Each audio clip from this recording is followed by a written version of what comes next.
Good afternoon, everybody. Uneducated Economist here. So I'm trying to get the camera set up there a little bit. Hopefully it isn't too bright. All right, pretty cool, huh? All right, thought I'd give you guys a river view this evening. It's a really nice view. As the sun begins to set, I might take a shot and go over and give you a shot of the bridge. But right now, the angle of the bench and everything the way I have it, we're gonna have to sit here. Okay, so went to the Rock and Gem convention show up in Hillsboro today. That was a lot of fun. Last week we went to the Rice Museum of Rocks and Minerals. So we've been, I guess, on a rock kick lately and going and checking out all the different well, not all of them, but we went to the museum and then we went to the rock show. But Freddie really loves it.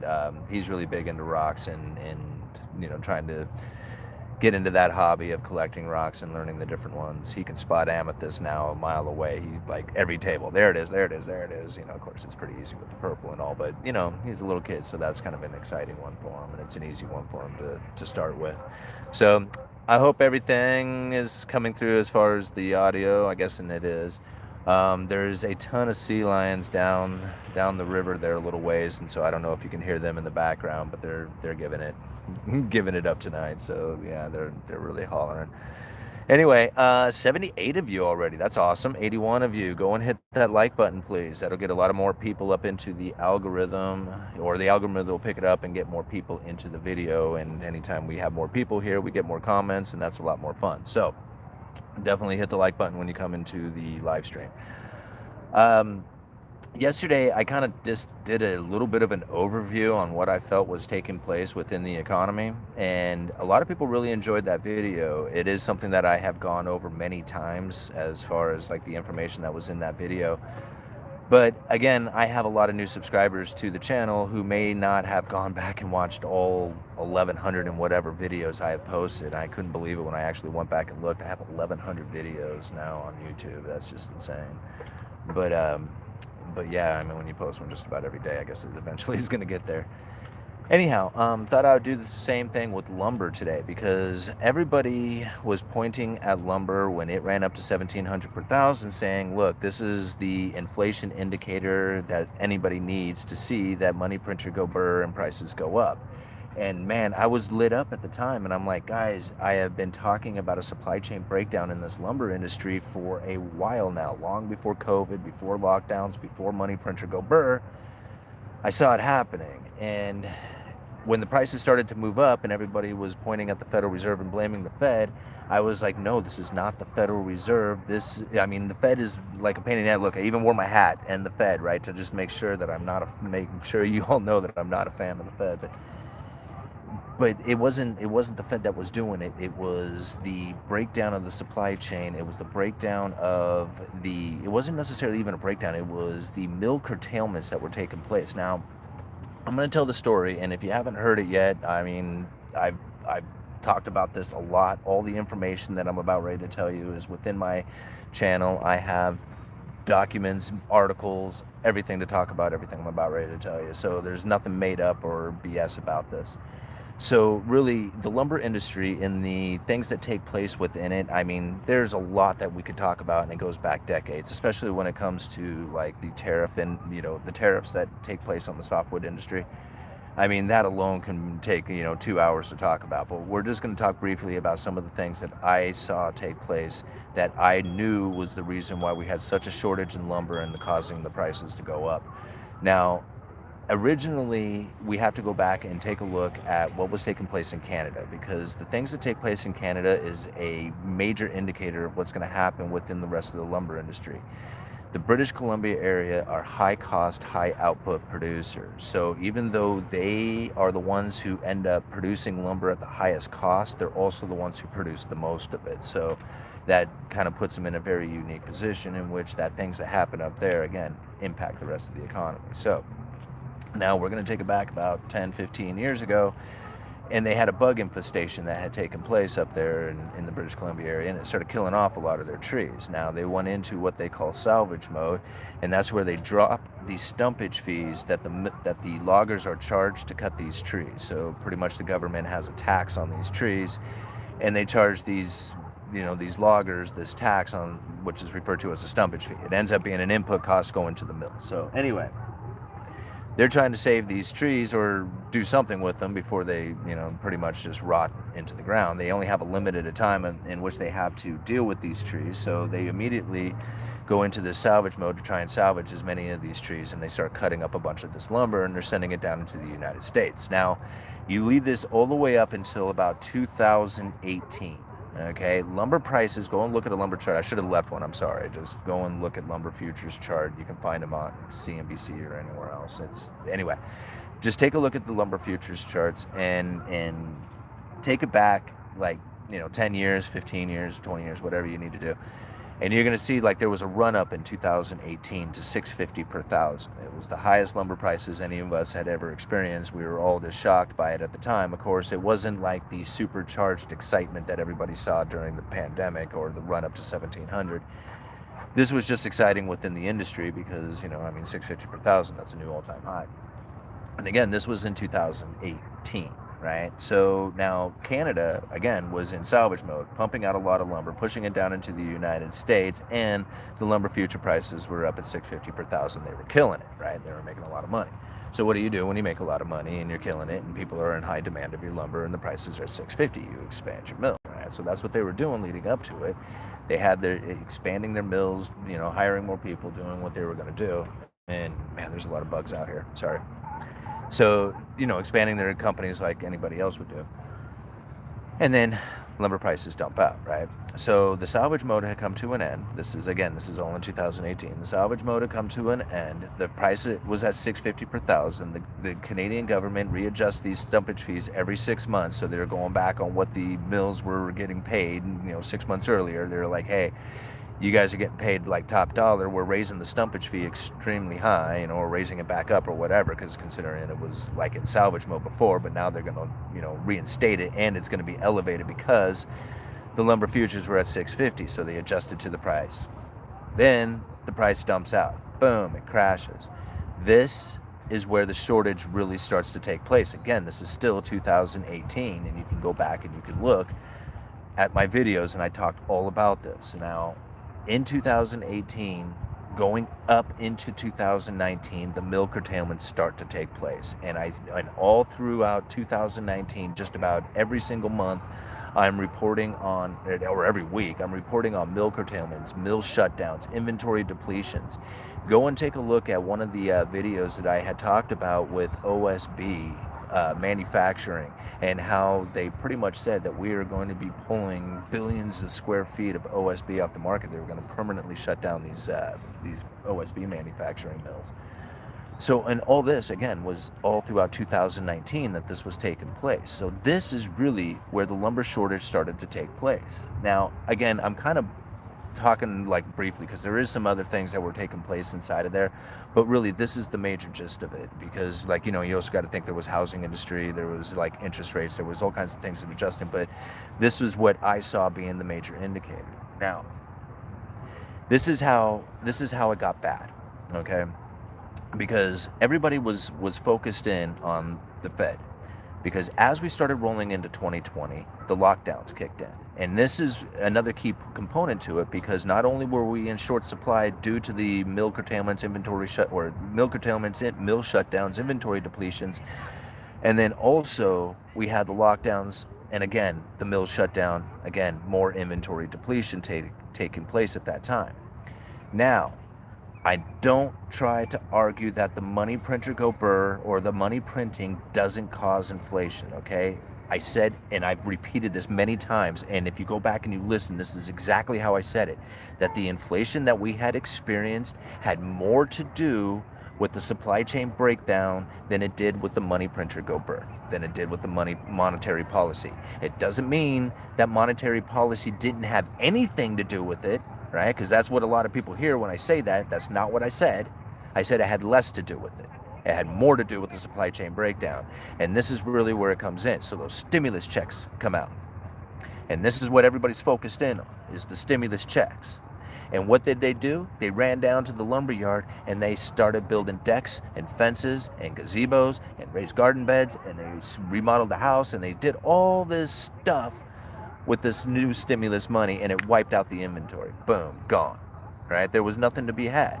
Now, I reported on that on George Gammon's channel, and I wish I could remember what month it was. It was either April or May of 2020, and I was reporting on PT shortage. I said, and I was holding back that information on my own channel because I knew I was going to be on his show, and I wanted to make sure that I had something fresh to talk about. So I made sure and hold back that pressure treated information just to be on his show with it. And when I told that story about how I was missing pressure treated, and when I went to the supplier to try and get more of it, they were like, nah, that we don't have any to send you, and we're not going to have any for quite some time. Unfortunately, you're out of material to sell for decks and fences and gazebos and all that other stuff. You're in short supply.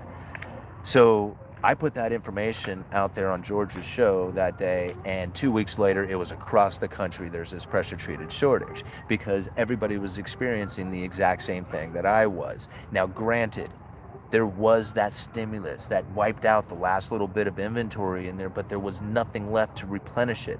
And there is an inelastic demand that comes from builders, right? So you have elastic demand and inelastic demand when it comes to the supply and demand issue.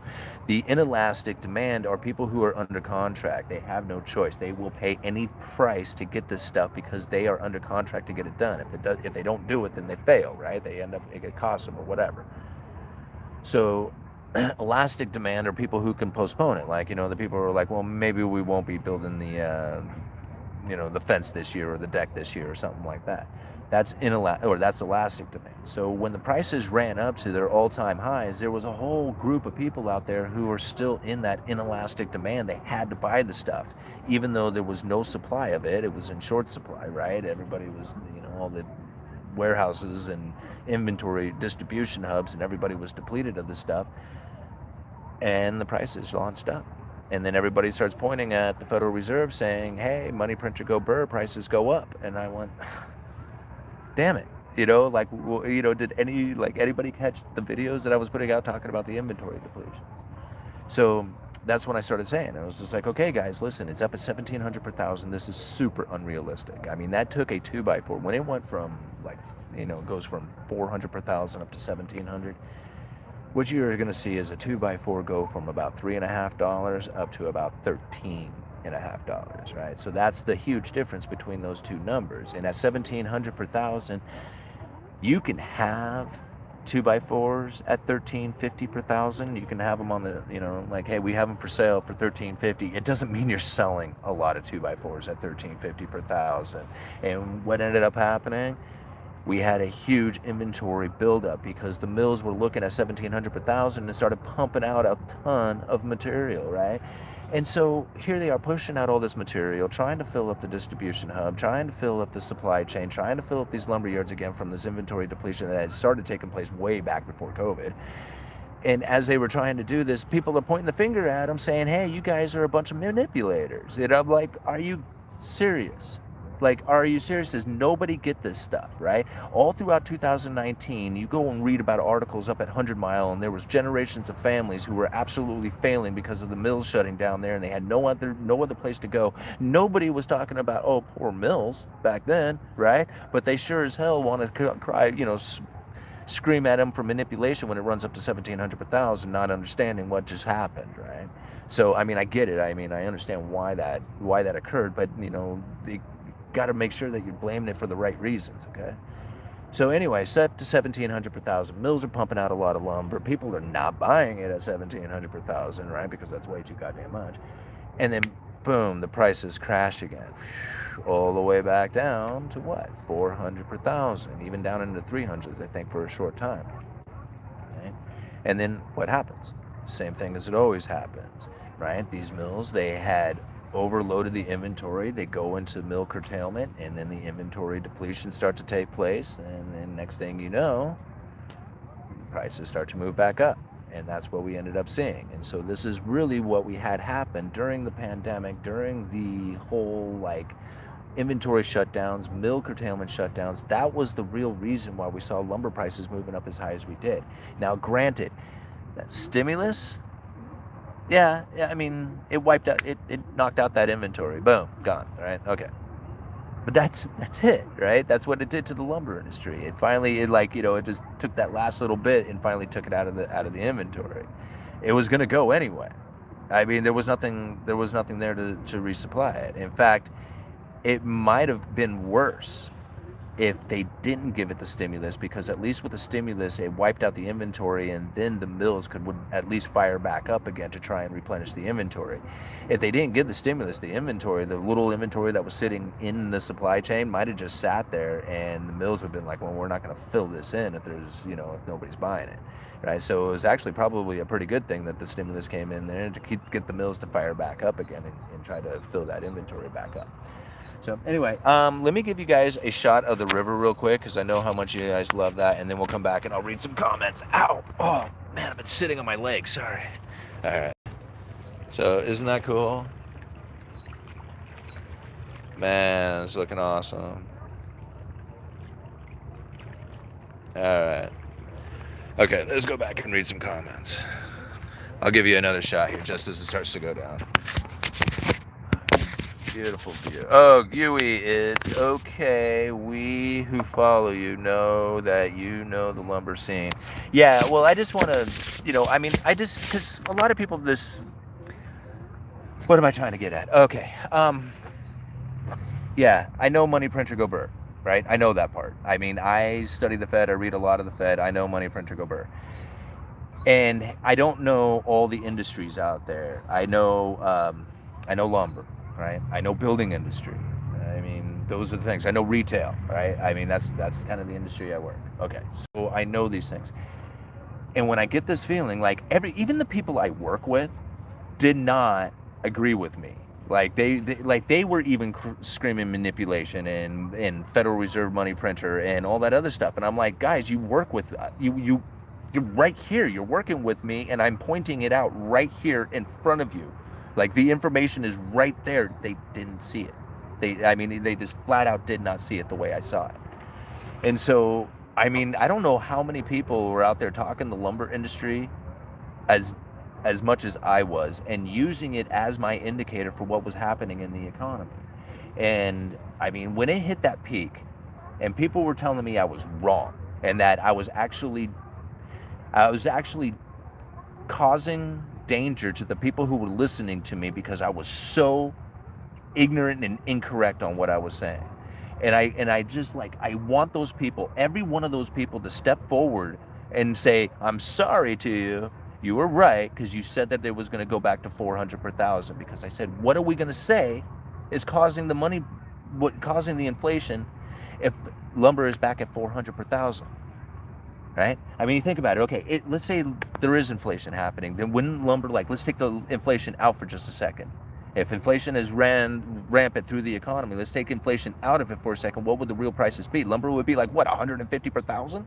200 per thousand? It would be absolutely devastated right now then. See, that's why I don't see it that way. I just don't. I'm not trying to argue that money printer doesn't cause prices to go up. What I'm trying to say is that everybody was pointing at lumber for an indicator for inflation, and that was wrong. They got it wrong. Right?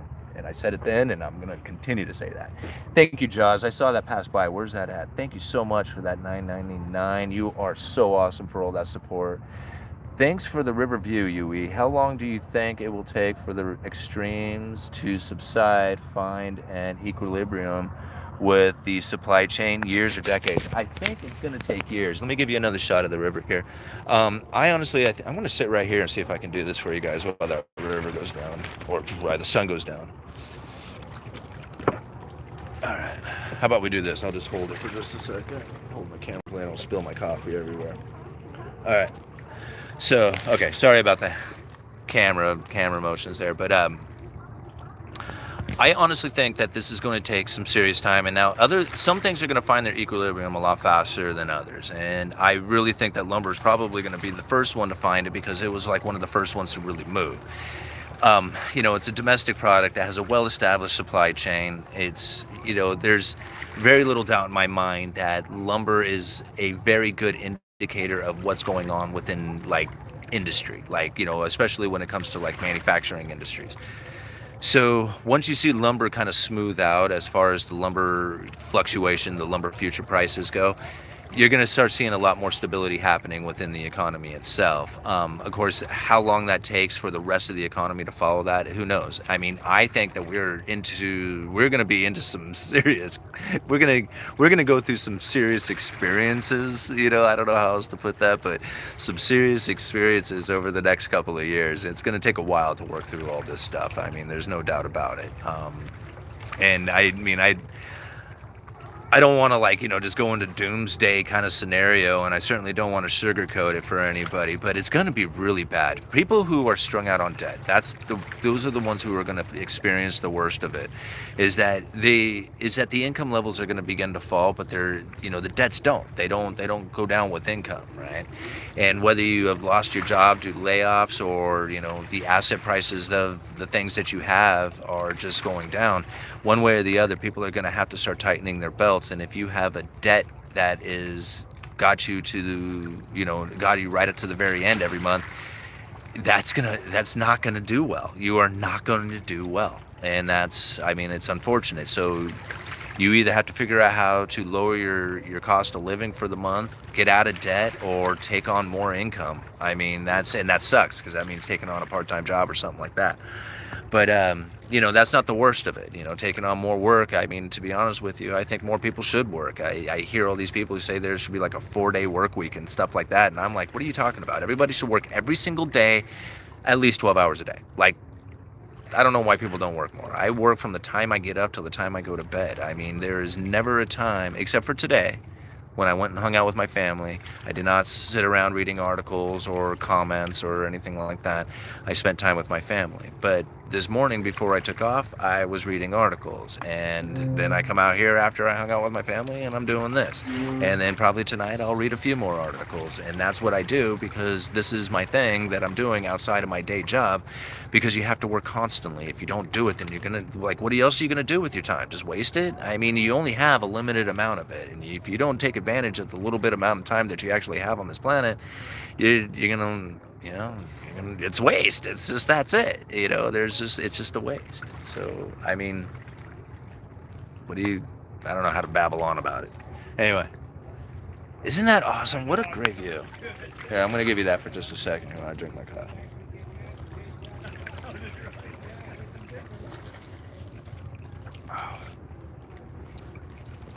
I absolutely love living in Astoria. I love living in Astoria. All right. I believe I fished around that spot before.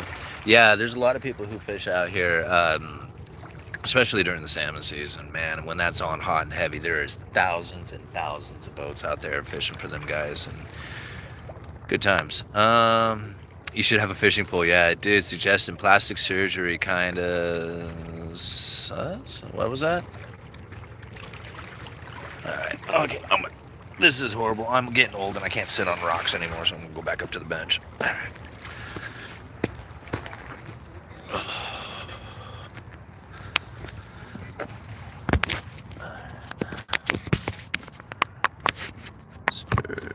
Alright, I lived in Astoria, New York. Yeah, well, this is Astoria, Oregon. Let me see if I can get, there we go. Alright, 35 hours a week, should be full-time, be done by noon on Friday. Yeah, go for it. That's fine. Go ahead and have a job like that. But then right after you're done with that job, go and just bust your ass doing something else, right? Because 35 hours a week is not nearly enough for you to provide for your life, right? That doesn't make sense, right? Go back and look through history. Is there any time in history that anybody was ever working 35 hours a week and getting away with it? No way. Unless you were not making it or some sort of king.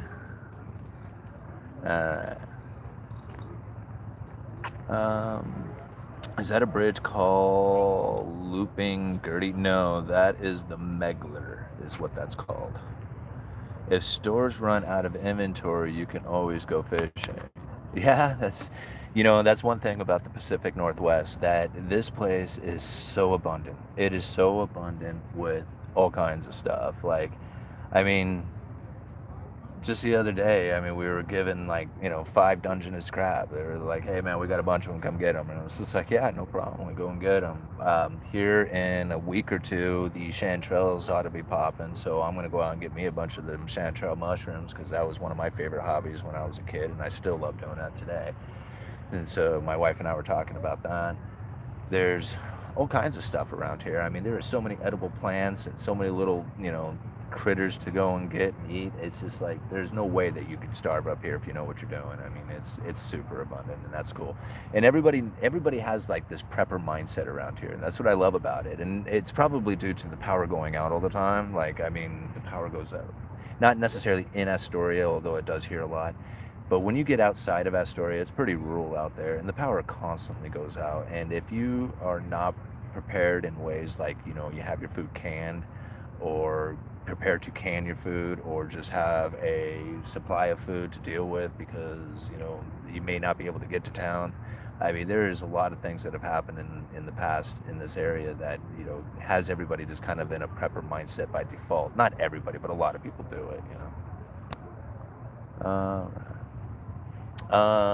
grow weed, lots of laugh, joking. The bottom fell out of it's pretty hard to make decent money growing. Yeah, I don't, you can go back and look at my videos. I have never been impressed with the marijuana industry. I was not a fan of it. I mean, don't get me wrong, I have no problem with marijuana or anybody who smokes it. That is their business. And I mean, I don't look at it the same way as I look at it at alcohol. I mean, whether you want to call me two-faced, I don't know, what do you want to, like, hypocritical, I mean, I don't know, whatever. I mean, it is what it is. I don't see it as the same thing. Mainly, and not to defend one way or the other. I mean, if you consume alcohol, that's your business. It's not up to me to judge you for that. I mean, I had a problem with it. That is my problem. I'm dealing with it. But what I found the difference between marijuana and alcohol is that with marijuana, like, I mean, for example, I watched my buddy do like 32 bong hits in a row, and he didn't really act much different from the second or third one to the last one that he took. I mean, it was just like, by that point, it wasn't like, it seemed like it did anything to him, And I mean, I'm not joking. I mean, I watched him do that. Like, it took him like an hour, but he went through them all, right?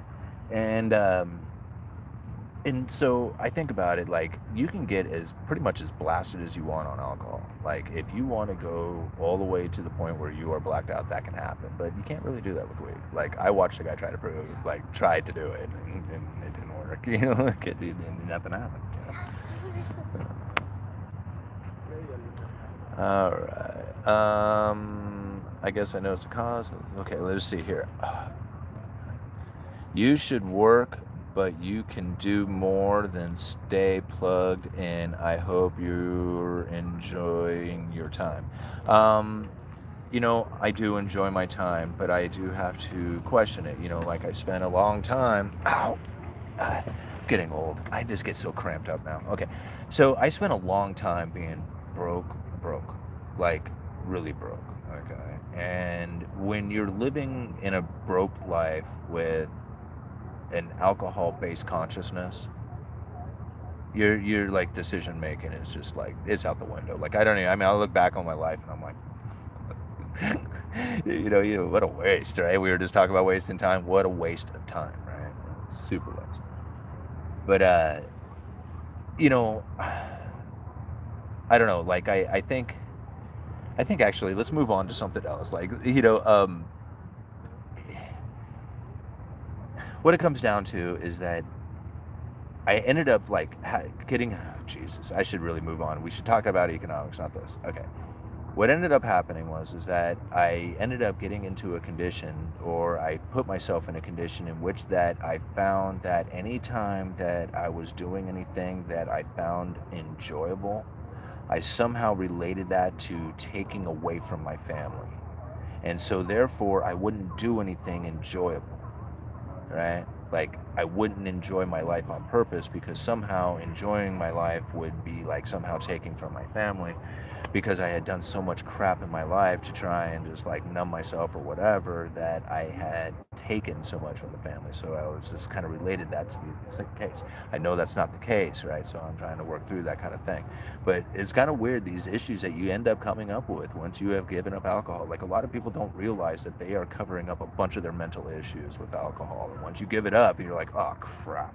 Like, oh, this is what everybody was talking about. Okay, all right, let's go figure it out. Some of the stuff I talk about with you guys, I don't know. Anyway, all right, uneducated or fun educated. Simon, you are awesome. Well, thank you. I appreciate it, guys. Much love. Hey, thank you, guys. I appreciate it. Wealth isn't having many things, but having few wants. That's really it, and that's like, somebody mentioned it like just earlier today or something. I was just like, dude, you must be rich off of YouTube. Why don't you drive a better car? And I'm thinking, well, I'm not rich off of YouTube. Hopefully I will be. I'm getting there. I'm trying. I'm doing my best. We got things to do.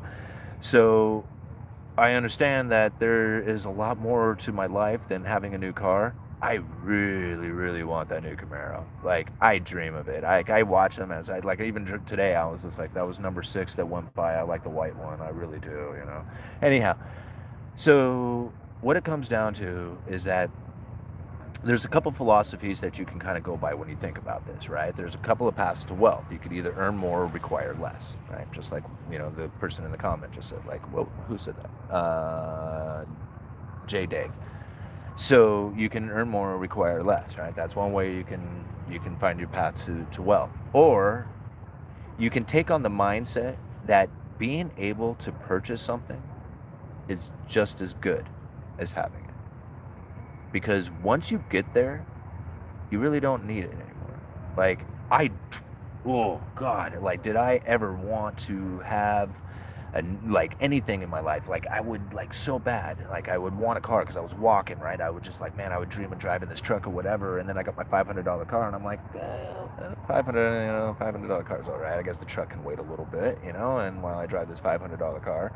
And then pretty soon, it's just like the $500 car is like a pretty nice asset, considering that, new car payment, $700-800 a month for a nice new car, right? Because I don't want to drive a crappy car. I already drive a crappy car. I want the nicest car.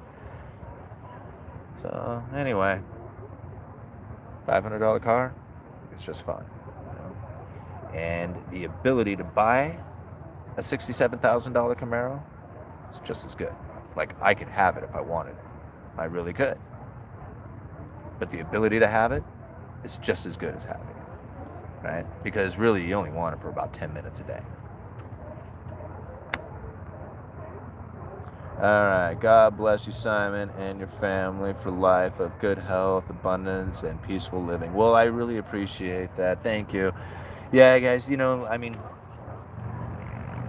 this YouTube thing has really, like, those who have followed me, it. You even see, like, even just the way I'm just, like, handling myself, like, I used to not care if I shaved or not, and now it's just like I try to make sure that my appearance are kept up, and I don't know what happened with that. It was just like, am I trying to look good for YouTube? Not, like, that didn't change. I just feel better about myself lately. Like, everything's going good in my life, I got this awesome family. Actually was able to buy a house, which has surprised the hell out of me, even though I was scared as hell to do it and didn't really want to. It was a pretty good thing that I did. Everything seems to be working out pretty well. So my life is, like, awesome. Somebody asked me that the other day. They kind of pulled me off to the side. Didn't even know I had a YouTube channel. Didn't know really a whole lot about my life. I'm working at the store. He's been coming in for years. He says, hey, man, I went down and cut him a piece of plywood. He says, how things going? And I said, bro, I got a pretty good life, man. Like, you're not supposed to compare your life to other people's, but even just comparing it to my past, but unfortunately I do compare it to other people. Like, look around at everybody around me, and man, my life is pretty good. Like, I have nothing to complain about, even though I feel like sometimes I do. Like, there's nothing there. I have absolutely nothing to complain about. Everything is like, everything is going awesome for me. Like, it's like, it almost makes me nervous to even say it, because it's like, it's like once things start to go good, you're like, man, It's going to turn. It's going to go bad. You got to be prepared for the bad times because everything is in cycles and stuff, you know. And it seems like this thing just keeps going. Man, is this really like? Is this really it? Is this like life? I mean, I get to be this like YouTuber. I mean, this is the real deal for me. It's amazing. I mean, I can't believe it's happening. I can't believe you're here to see it. All right, you're a very interesting dude. Yeah, yeah. Thanks, man. You know. Oh, keep trucking. That was the other thing I was going to mention. Okay, let's get back on the economics. So that was the other thing I was going to mention. It was just like one of the reasons why we had such elevated prices on the second go around. So right after it ran up to 1,700 per thousand, it dropped down to 4. It ran up to over 1,000 per thousand again. I think what was it, like 12 or 13 or something like that.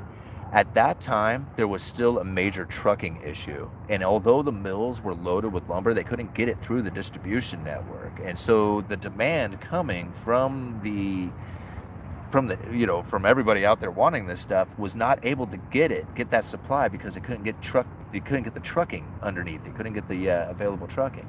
Well, that's come to an end now. I guess all the available trucks are there, and that's why we're starting to see a lot more of the available supply and the prices coming down. Although something I still found interesting is that our pressure treated right now, like that was something if you've been following the channel, right now our pressure treated is still out of stock. Like I cannot get my hands on, I can get it on regular pressure treated, but I can't get it on the treated decking, like just the 2x6s that have no incisor marks. They don't poke the little holes in it. They just leave it clean for the actual deck boards. Those things I cannot get right now, and I found that to be pretty interesting. And he says that I probably still won't get them for another week or two, and he's not exactly sure how long it will be before I'll definitely get them. Interesting stuff though. All right, stop rubbing your heart life in our face. Okay, I'm sorry guys. Great attitude. I got a $500 car and a nice truck, and I like my $500 car more. I don't care what people think. No, I mean, caring what people think. Actually, you know what? Not caring what people think is probably the best place that you could actually be. I mean, if you are, I mean, it's one thing to actually just not care if, like, people even talk to you, but if you really care about like the people around you and having like a magnetic personality, then not caring what people think is the way you do that. So like too many people are like, how do I look? How do I, talk, whatever. All that stuff, like that is fake pseudo crap that nobody is going to pay attention to, right? But if you are a genuine person who is being like really truthful and engaging in the other person's thoughts and comments or conversations, that's what lures people, right? It doesn't matter anything else. That's the like that's the heart of it. That's why the channel was able to do well, even though I was like looking like hell. I mean, I was all shaggy and not shaving and driving crappy cars and walking to work and then, like wearing old clothes or whatever. Nobody cared about that stuff because I wasn't, that wasn't what I was trying to impress people with. I wasn't even trying to impress people. I was just trying to create a journal for myself, and people were engaged in it, and so I was just like, that's how the thing took off. I never really tried to fake it with anybody. And so it made it easy to continue on doing this channel because people said, dude, just continue to being you. And I'm like, all right, I'll just continue being me. And it's amazing because I'm like evolving, like I'm changing. I keep telling you guys, like, it's amazing what's happening here. Why aren't we talking about economics? I had a business buying switchblades in Portland. Wow. Was it a pawn shop? We are running a bet in the chat, or when the cloth from the roof of the car will finish falling. Dude, it's on its way, man. It is getting very, I don't know how to put it, like fragile. Like it's really like, you can barely touch it now without it just ripping and shredding. And I don't want to tear it off of there because it just has like styrofoam, like the insulation up underneath it. And if you touch it, like it just kind of rains dust down on you. So I kept it up there. That's the reason why I have the damn liner up there. That's okay. I'm going to get a $67,000 liner here soon. You watch and see. And it'll be a beautiful headliner. Do you make good money on YouTube? Well, I guess that's your opinion of what good money is. I mean, to me, it is good money. Yeah. especially when, you know, like, I mean, it did a lot better last year when we had lumber prices moving up as high as they did. You know, that's when the channel really got a lot of attention. And when you get a lot of new subscribers coming to the channel, then they go back and watch your old videos. So of course, when they're watching your old videos and catching up on a lot of stuff and trying to figure out what, you know, what's going on, then you get a lot more, you know, a lot more views going that way. So, you know, there was a couple of months last year that just killed it. And now, you know, it's hard to pinpoint, like, you know, a monthly thing, like, you know, because you know, it fluctuates so much. It can be like, you know, some months it can do like, you know, like it can do like, holy moly, that was a really good month. And then other months it was just like, why didn't this do so well? Like, I have just about as many views. It's just like, you know, but I didn't get quite the ad revenue to it. So there's a lot of like variances that take place in it. I'm not trying to beat around the question. It's growing more and more, and so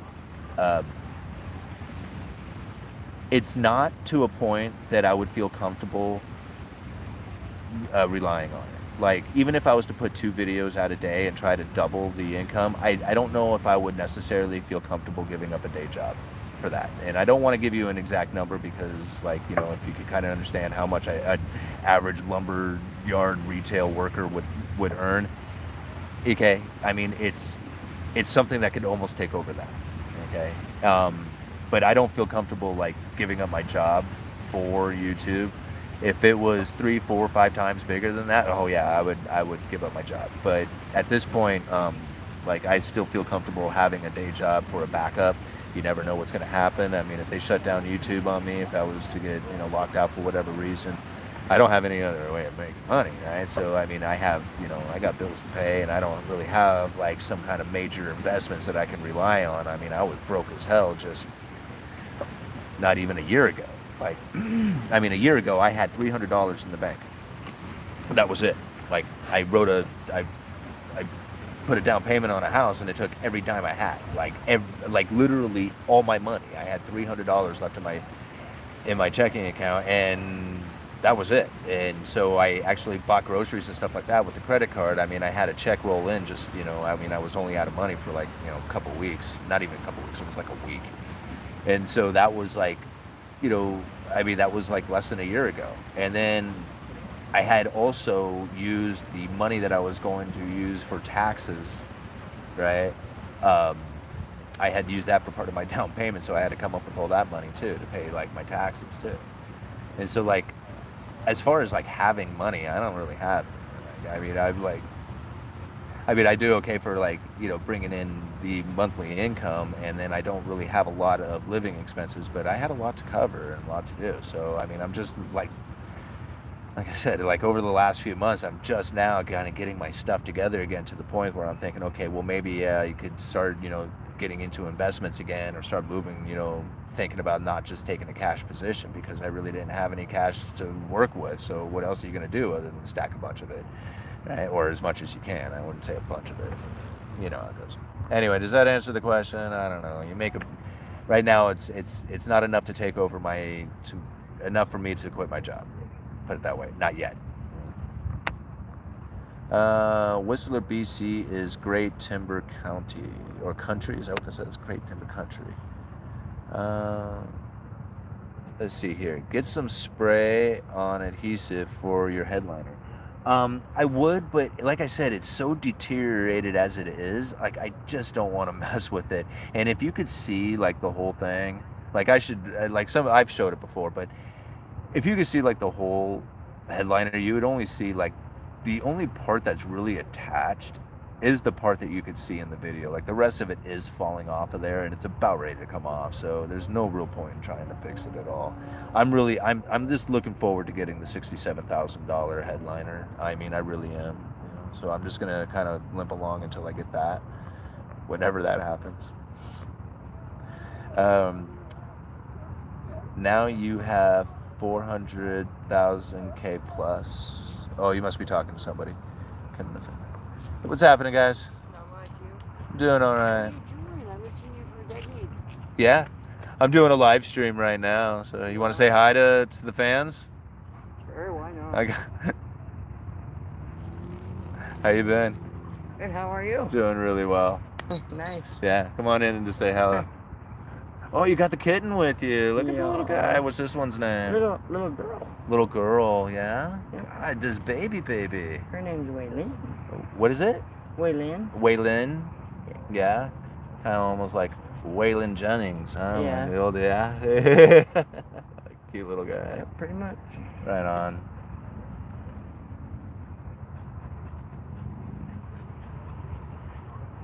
Cute little thing. She's tiny. Yeah, she She's is. only about 8 weeks. Yeah, it looks about 8 weeks. She got all of her teeth and claws though. Yeah, I bet. Yeah. Shayna cut her out a bandana today. Yeah, I saw her. She was Yeah. getting all over, yeah. So, It was hot. yeah. Feels good right now. Yeah, it does, right? It was hot. Like 2 hours ago, I was like burning up. Yeah, it was pretty tough out there. My We dog were- bowl was fucking burning up. Yeah, we were up in Hillsboro hanging out up there for a You while. could come across another stroller. I could use another one. Mine just popped. I Okay. don't know what broke on it. Yeah. The handlebars leaning way back now. All right. Yeah, I'll definitely keep an eye out for one. We'll see what happens. Wagons are hard for me to pull around. I know you help get wagons, Uh-huh. but I have a broken rod in my back, so that twisting That twisting and pulling the way. and my elbow's been fucked up for like the last 3 months. So, So pushing the cart's easier on you? yeah. Okay. Well, I'm going to get back to the live stream here so All these right. guys don't get too bored with me. All All right. right. All right. Been good to see you, All man. right, we'll see you. Hey, hook up with me. We'll Okay. chat. Yeah, we'll talk later. I'm down here most of the time. So. Yeah, you see me. There's my car right there, so you'll see me around. Yeah, I know. Alrighty, where you guys at here? Alright. How's the coast living in Astoria, Oregon? Yeah, well, I mean, living here is expensive as hell. Yeah, and there's no place for home. And there's no place. Houseless. There's no place for the homeless. That's right. Houseless. For the houseless. Yeah, that's right. For the houseless. So yeah, it's tough. It's tough living. The rents are incredibly high. Cost of living here is tough, but that's one of the things that you find ends up happening. I mean, if you're gonna be I mean, the place is clean. Like, I mean, look at that. Like, I engage with everybody here. Like, there is nobody in this town that I don't know who doesn't know me, right? I mean, I have been here my entire life. This is my home, right? I could not see myself living anywhere else but here, and that's why it was so hard on me to try and get that house and not have a place to rent, and didn't realize that that the network that I have here wasn't enough to try and do it. Like, so anyway, no, living here is tough, but in exchange for that, you get a really nice clean place to live, you get really polite people to talk to, you have beautiful scenery to be at. I mean, it's worth it. It's worth every dollar, and that's why I pushed as hard as I did to try and stay here. If I didn't have YouTube, guys, I would not be in Astoria. I mean, it's flat out would not be in Astoria. I would have had to leave. That's the absolute truth of the matter. So, I mean, you saved me when it comes to this place. I mean, or else I don't know where I'd be. I'd have no clue. All right. Let's see here. Do you think the Fed will 8%? I don't think the Fed will get to 8% on the Fed funds rate. I mean, if that's what you're asking, I think that would be just far too extreme, too far. I don't think it'll get there. Yeah, I don't know. Let's see here. Let's see here. Do you have forecasts for the airline industry? I don't. It would be interesting to know somebody. Like, I don't really know anybody who is in that part of the airline industry, or even working at an airport or something like that.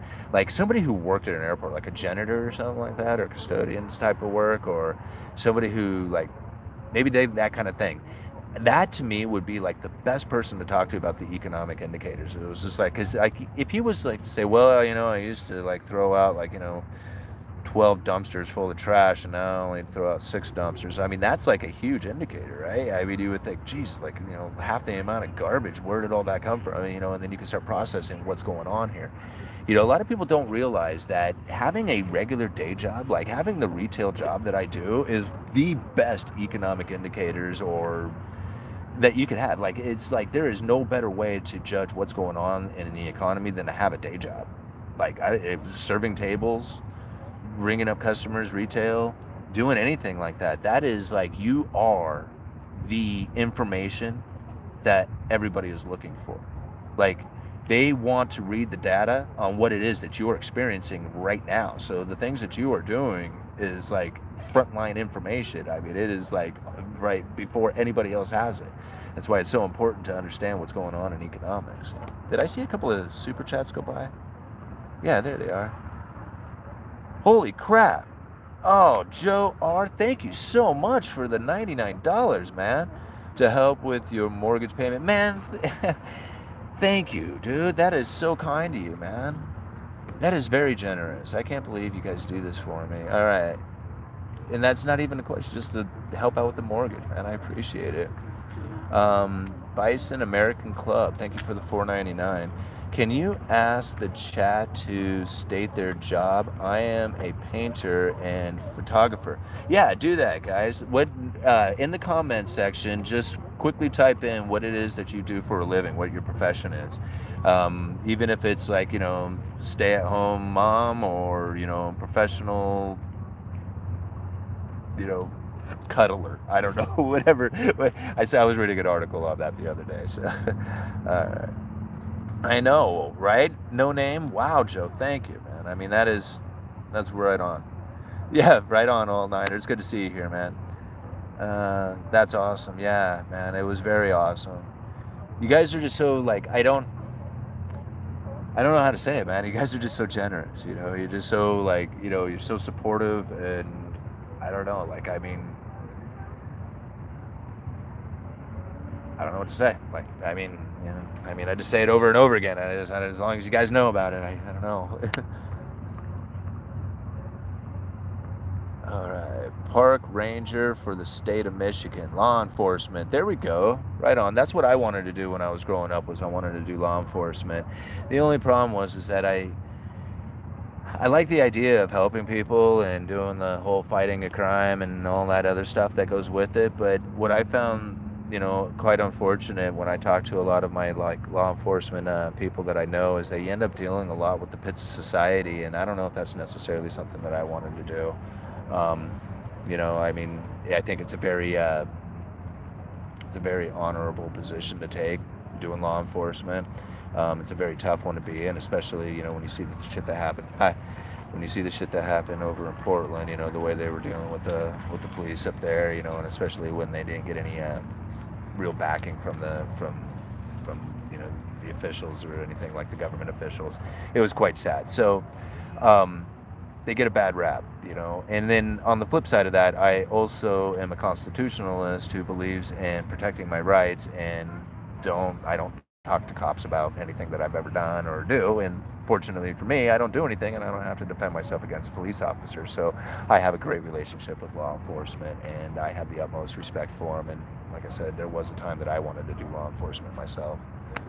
Aircraft mechanics. See, now that would be a good position to learn a little bit more about the aircraft or the airline industry, is to talk to an aircraft mechanic, right? I mean, how much they're working on, how many new planes does he see, like, how quickly they're forcing them to work through these projects or whatever. I mean, it's just like there's a lot of stuff that can be said there.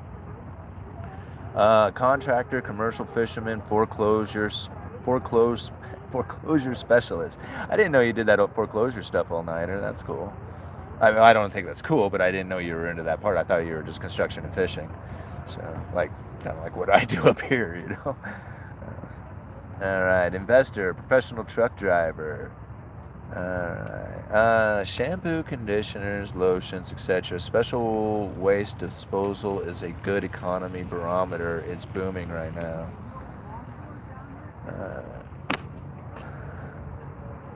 Landscaping, street sweeper.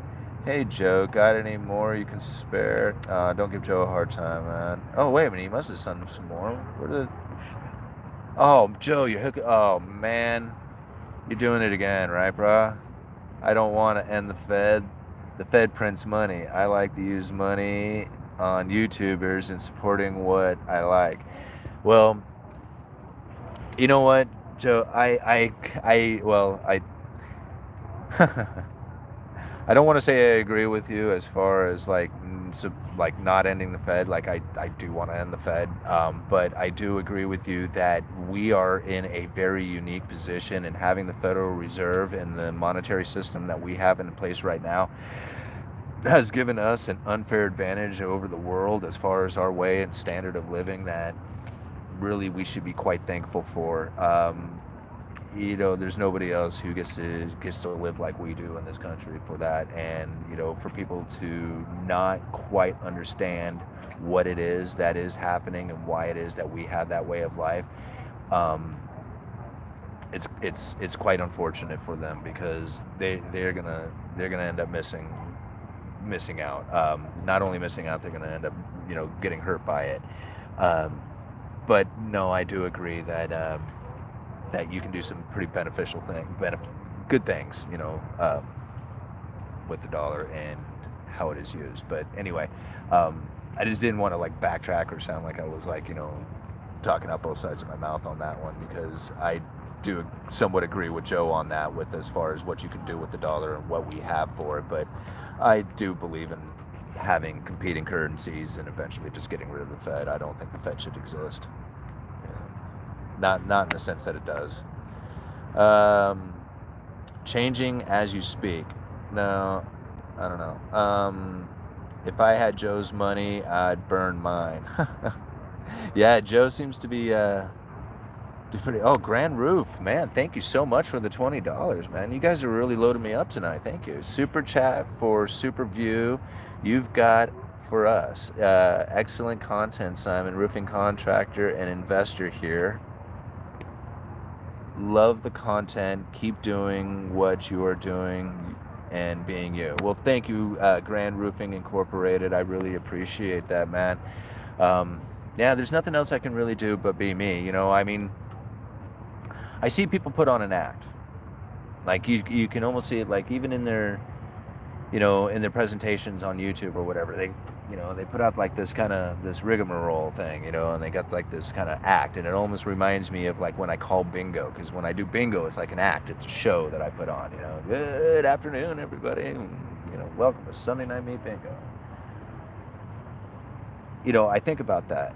I don't want to be that way with this channel, with you guys. Like, I want to be me. Like, if you had a conversation with me, this is exactly what you would get, is what you're experiencing right now. And every video that I've ever put out, I put out like with an honest idea. I didn't want to try and fake anything.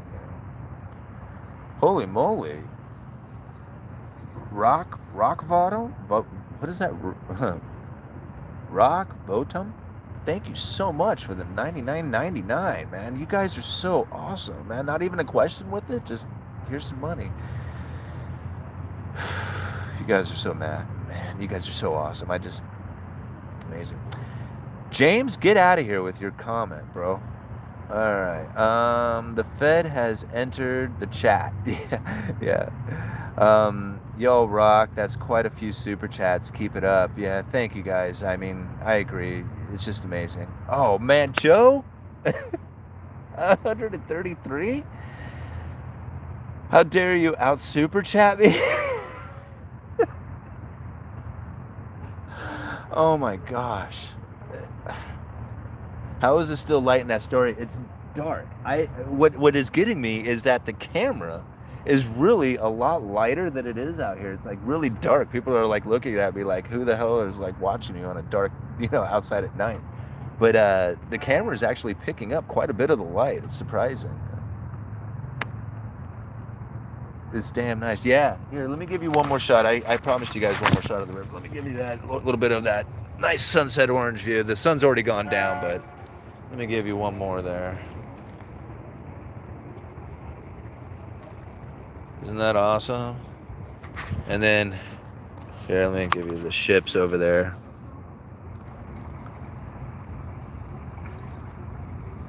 All right. All those freighters waiting to go upstream. And those guys mostly haul a lot of grain. A lot of grain comes out of the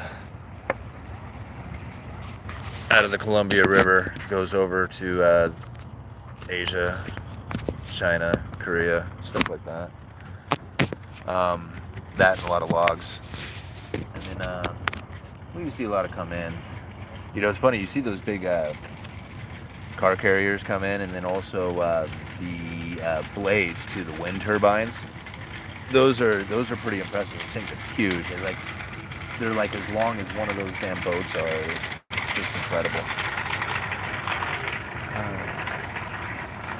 Okay. Oh wow, there's another super chat. Let's go and check that one out. And Dizzy, thank you very much for the 420. It's not much, but it's honest work. Well, thank you so much for it. I mean, I mean, every little bit touches me. It's just like, I never thought that like anybody would be like, man, thank you, here's a tip. It was just like it just blows me away. So thank you so much. I mean, it's very nice. Let's see, that Astoria, beautiful. Yeah, Astoria is a beautiful place, and I love being here. Do a self-directed IRA with precious metals. Yeah, I'm gonna start considering getting into more of like a real like honest retirement plan of some sort. The company I work for has just recently started 401k. They'll match a little bit of it, so I'm gonna make sure that I max that up as much as I can as far as the contribute the matching contributions to it, because it's like free money, right? I mean, why wouldn't you do it? And ramping that up after we kind of go through a nice downturn, I think would be like the perfect timing to do that. Unfortunately, being 46 years old, I just don't know how it is that I'm going to really do quite well at that. I mean, I can, it'll be something, but it's not going to be like having a lifetime of, of constant contributing to a 401k plan like most people would have done, or a lot of people would have done.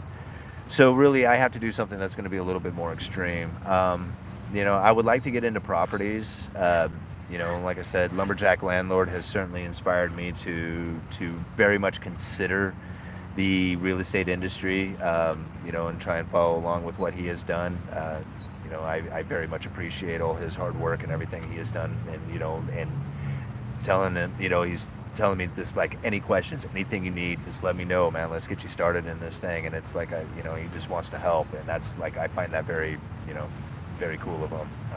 So anyway. All right, I want to buy some bonds soon. Yeah, I've thought about it too. I mean, especially with the interest rates that some of these, some of them are starting to yield. I mean, it's getting up to 4%. It's not great, but I mean, on a 1 year, that's like, doing better than it's ever have in the past. And if you're just sitting on cash anyway, I mean, shit, a bond ain't too bad of an investment. It's guaranteed to pay, and you only have to wait a year. So you could get something out of it. I mean, I'm not saying that I'm going to do it. I'm just saying that it's getting to the point that it's starting to look like, it's something that you can get into. Rental properties suck in New York. Tenants have more rights here. Yeah, I've heard the same thing. Like, there's a lot of, I've heard of a lot of property owners who complain about their tenants and some of the things that has happened to their properties. Like, their tenants just completely trashing their house or something like that, and then they have to invest all this money to get it back up to speed, and then it takes forever to get the money back out. I mean, I've heard of that kind of thing. And then people who have figured out the system and how to stay in the property as long as possible without actually paying any kind of rent. I've heard those kind of things going on too. So not exactly like exciting things to hear about, but still, hey, there's Lumberjack Landlord. Right on.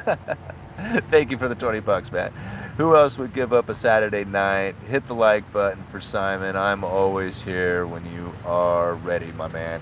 Well, thank you very much, Matthew. I appreciate that. And I'm getting there. Like, I gotta get my position. I gotta get in position. That's really what it comes down to. Is I gotta get in position and be ready for when the timing is right. And I don't know when that would be. I don't know when the timing is right, but I think that the timing will be right when it's right. Like, it'll just be, it'll present itself, and then it'll be like, yeah, now is the time. And so when it happens, I'm sure I'll be like on the phone with you every day, Matthew, trying to figure that stuff out.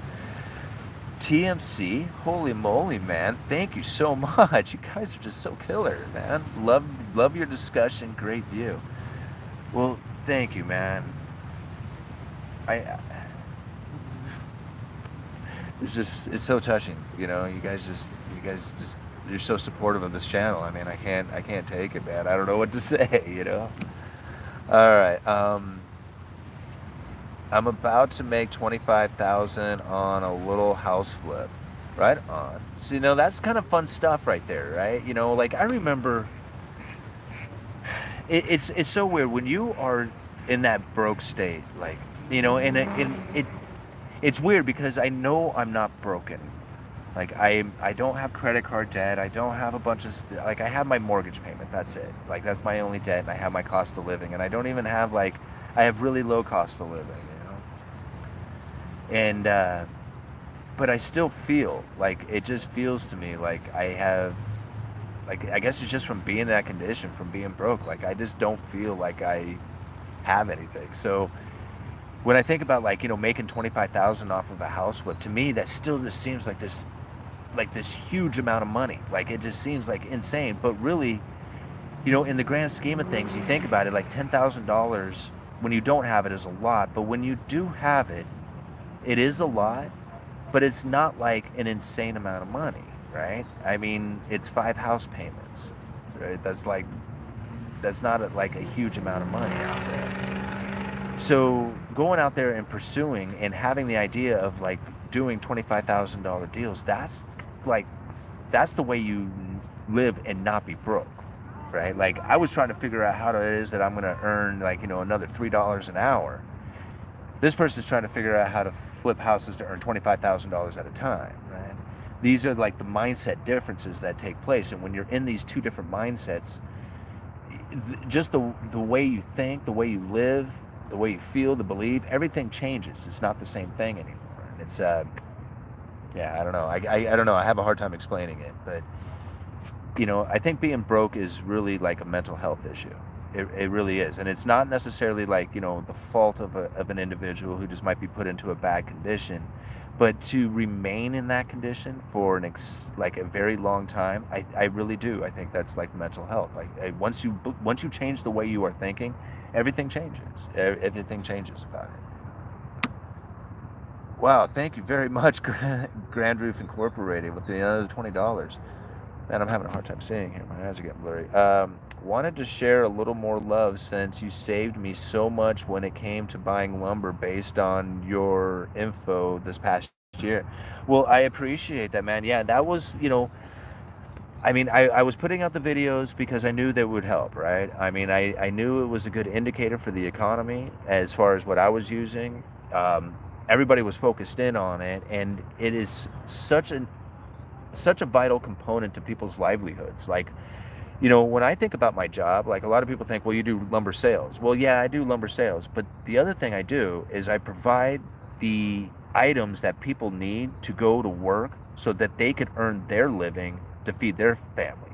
Like, I mean, their family, like feeding the family is reliant upon me making sure that I get my job done right. Like, I mean, that's how critical it is. It's not like just somebody who's like, hey, man, I want a car. Sorry, it's going to be a week late. I mean, this is somebody who is just like, man, I need a lumber package and I need to have that lumber assembled within the next 2 weeks so that I can get paid so that I can feed my family. That's a much different story, And so, anyway.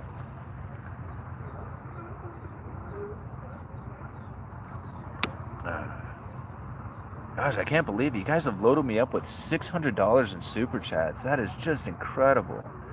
If I missed one, I am really sorry. I think I got everybody. I'm just trying to make sure, because I feel really bad if somebody sent me a super chat and I just totally missed it. All right, all-nighter. What was he saying there? Oh, he's talking with somebody. Your seller financing looks great. I've been learning that in contracts, and I'm a social dude that can negotiate. All right. Let's see here. You guys are all talking and hanging out with each other. Okay, Simon, where do you see the future of crypto in today's economic environment? Okay, cryptos are probably like I wouldn't be excited about cryptocurrency, not as long as the Federal Reserve is going to continue with their monetary tightening policies. Cryptocurrencies is real exciting when there's easy money policies. Now, I look at cryptocurrencies for a much longer run, kind of kind of thing for myself. I don't buy cryptos with the intent on making money off of it, or with the idea that I'm gonna have some kind of awesome thing in the future. I liked it because it is something that I should have in the game, because I have missed it so many times, right? I have watched Bitcoin, I have watched the cryptocurrencies, I've watched all this stuff so often, and was like a little bit into it, but not necessarily like participating inside the game. And I missed it, right? So I'm not going to do that again. $50 a week, $50 a month, something like that is a small price to pay to be in the game. But I'm not anticipating anything coming from it, right? Now, when it comes to the crypto market, what's going to happen over the next couple of years, or while the the tightening of the monetary policy is going to take place, is that you're going to find that people are not going to want to be in that position. They're going to want to be in cash, right? And they're not going to want to be in risk. And crypto is about as risky as they get, right? I mean, it's a goddamn computer entry and nothing else. So it is probably about as risky as it could ever possibly be. That doesn't mean that it's not going to exist going into the future. It just means that during downtimes or during these questionable times, people are not going to be in a risk position. They're going to be they're going to be in a cash position. They'll be at a risk. So I don't see cryptocurrencies doing very well. On the flip side of that, during a recession or this next recession, I believe that you're going to find central bank digital currencies are going to be popping up everywhere, all over the world, and including in the United States. Now, I don't think that's going to mean that there's going to be like cryptocurrencies and no cash. I think it's going to be a very slow introduction, and they will convince the people to use the cryptocurrencies through things like food shortages or crisis or something else like that. They'll just say, download your wallet, get your cryptocurrency, go spend your money, and people will just be willing to go do it. And yeah, that's what's going to happen there. So on the other side of that, like, I look at gold and silver a little differently. I think that gold and silver are kind of going to experience something similar to the crypto industry, as people are going to try and get out of risk and get into cash. But those are safe havens. Precious metals are definitely a safe haven. There's no doubt about it.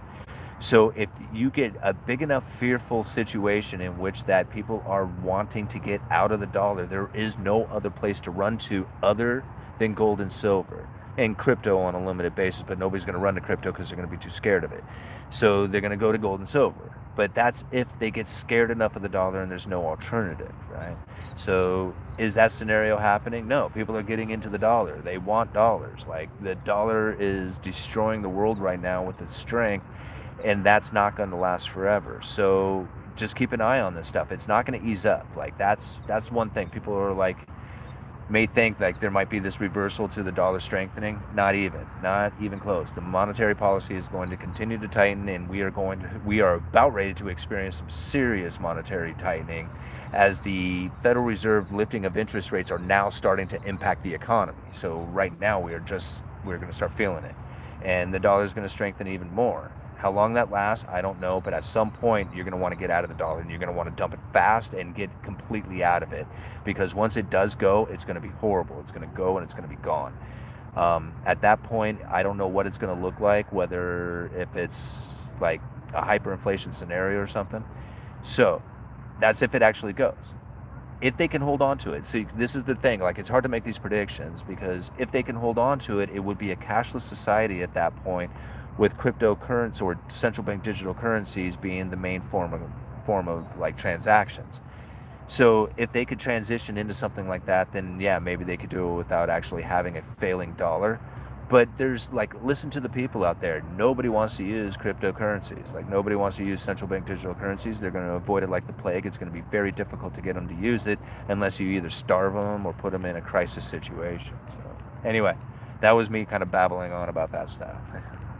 I guess I should probably move to the car or something, right? I don't know. It's getting kind of late out here. I can hardly read the screen. All right, real assets. 300 trillion of debt on the planet Earth. Yeah, that's not. If anyone here wants to start stacking something very affordable, start stacking nickels. There is currently more copper and nickel value than its face value. Yeah, that's true. In fact, I had stacked up a lot of nickels at one time, and I have a video on here from one of the first videos that I had actually put out telling people to save copper pennies. Like, if you cannot invest, like, you have no way of saving any money to invest with, just it's again, it's more about the mindset, right? It's about the way you think. It's a mental health thing, right? So if you feel that you can collect money, and if you feel that your collection of money can then start earning money, right, then your collection of money will start finding its way into investments, right? So think about it as being a collector. I'm a collector of money, right? That's what I am. I'm not a saver, I'm just a collector. I collect money, right? And so pretty soon you're collecting money. And then when you start thinking about it, I need my money to start earning money, right? And then you start thinking about the things that you could do. Well, if you had a dollar bill, you could take your dollar bill, go down, get pennies with it. Take your pennies and start sorting out all the pre-81s. The pre-81s have, like, I think over twice the face value in copper, right? So pre-81 pennies have like 2.5 cents worth of copper in them. You could double your money just simply by switching your dollar bill over to copper pennies, right? And now you put yourself in a mindset. I no longer have $1 worth of pennies. I got $2 worth of copper, right? And this is the type of thing that you start to do. And even if it's just a penny that you're starting with, that mindset change is enough that you will start leading yourself to millions. And I don't mean to like sound like some kind of weird like motivational speaker when I say this. I say this because this is what I did, right? It got me out of debt. It got me motivated into understanding the economy. It got me motivated into doing the things that I've done to try and better myself. And it literally started with taking pennies and converting the zinc ones to copper ones. That's all I did. I mean, I would switch them out because I work at a retail lumber yard, right? So I have a till that I can work at. I can sort through the change. I look for silver, I look for old coins, and I look for copper. And I mean, I have a huge copper collection of copper pennies. Like, I mean, so much so that if I was to pass away and the family went to go deal with all these pennies, like, they'd be like, why in the hell does he have buckets of pennies? You know, it is because, yeah, I save copper. I mean, there's going to come a day that I'm going to be able to cash those things in, or even if I don't, I still have it, right? I mean, it's value. You know, it's a prepping tool. All right, I agree with your mindset talk. It really works. It does. Everything. It's getting late, guys. I'm gonna go soon, but because it's getting dark out here, I'm like, people are walking by like, who the hell is this guy talking on his phone? Anyway, everything in your life, it comes down to the way you think, and it's really about what you are thinking. Like, I don't know how many times like I have been upset about something, like somebody might have done me wrong about something, right? So now I'm like in my car and I'm driving home and I'm just pissed about it, right? And I'm just thinking about all the like rotten things I would like to do to this person for, you know, ripping me off or whatever. And then, you know, like, you end up dealing with the people around you with this kind of energy going on, right? Okay. So either do something about it, right? I mean, if you can't do anything about it, then you just have to get over it, right? And then you have to start thinking about what you're thinking about. And that's so, like, it sounds like, you know, oxymoron kind of thought, but just seriously, just think about that for just a second. Think about what you're thinking about. Are you thinking about this dude who just pissed you off that you can't do anything about and how much it angers you? Or are you thinking about what it is you're going to do to try and earn some more money into the future? Forget about this past, right?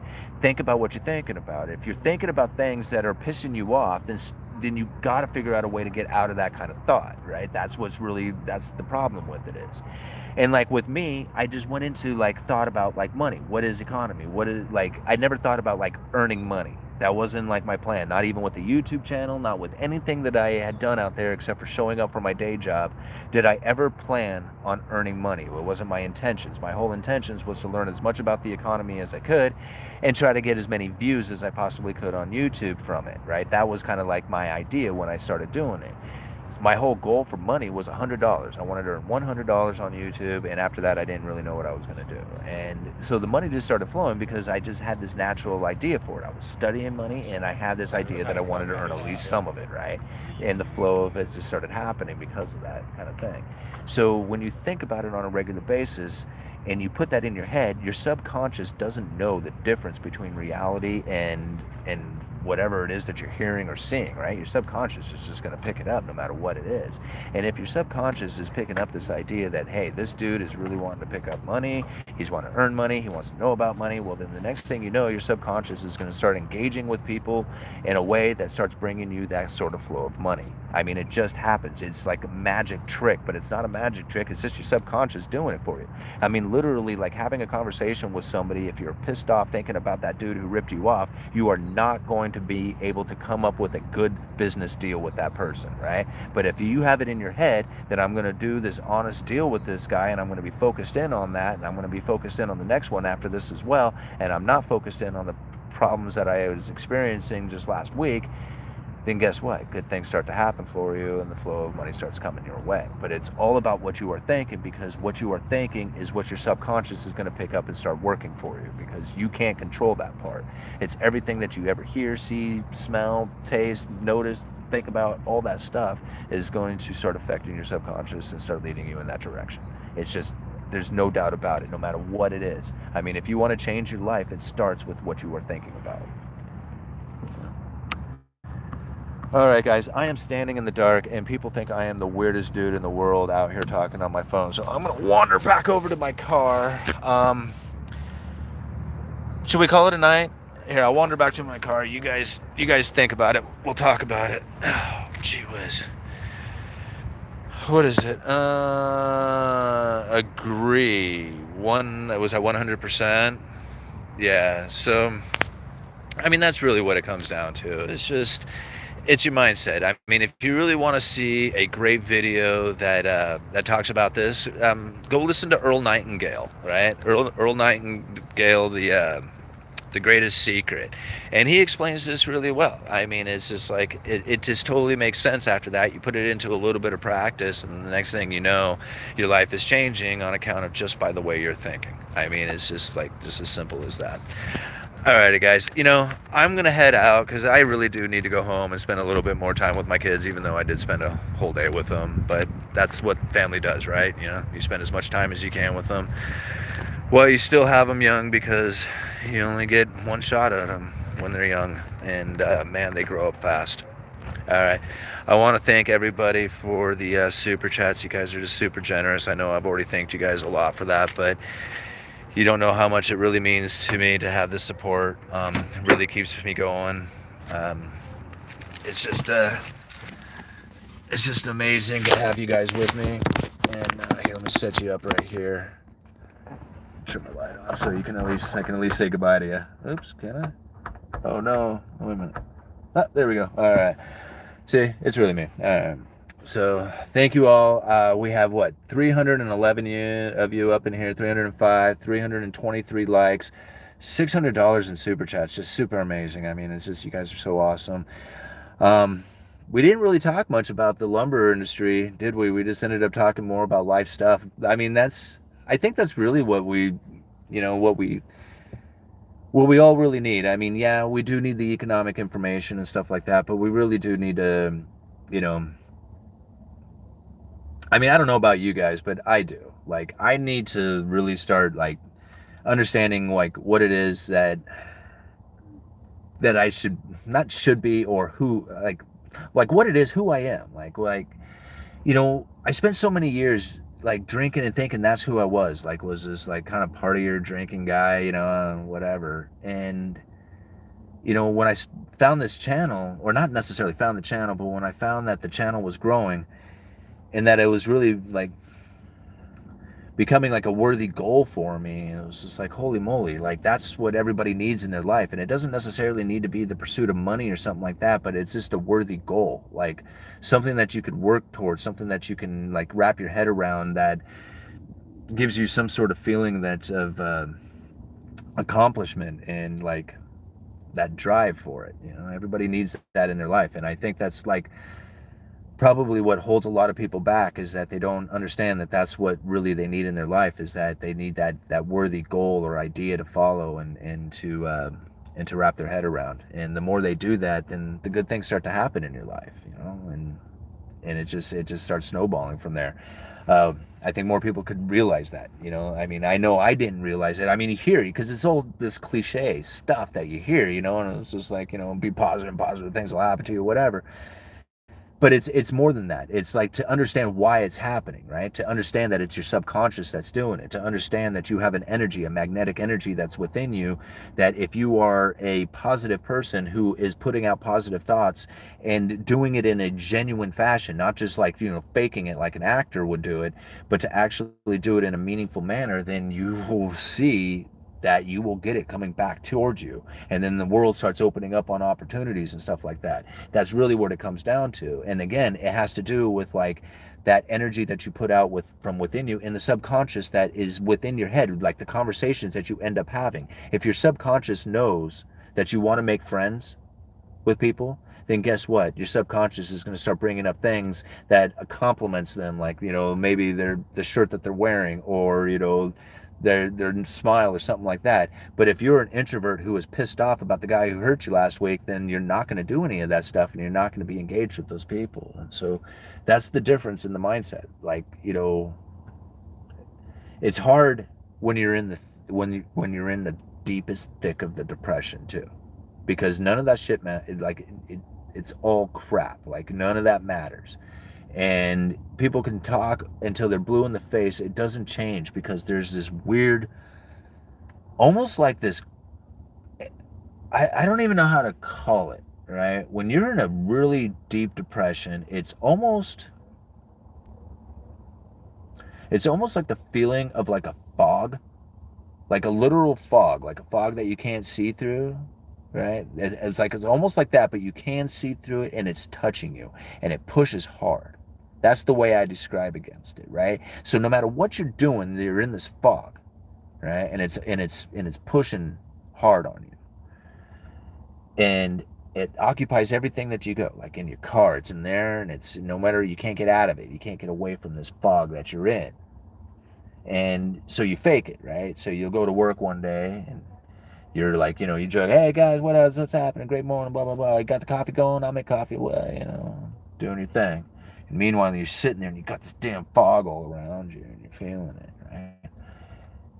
That right there is so difficult to get out of, right? That part right there is probably the hardest thing to try and put your head into the spot where it's like, now what are you thinking about, right?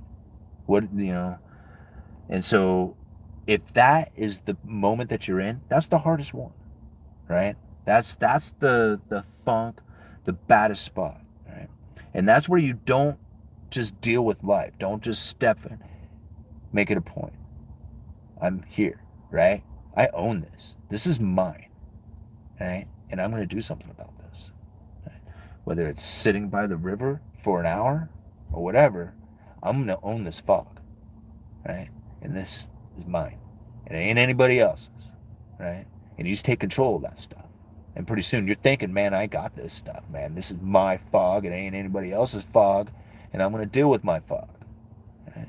Then pretty soon that fog doesn't occupy you anymore. It's not as thick. It's not as heavy. Pretty soon you start working on things. And if you were in a depression, that is one of the, again, it's so damn cliche.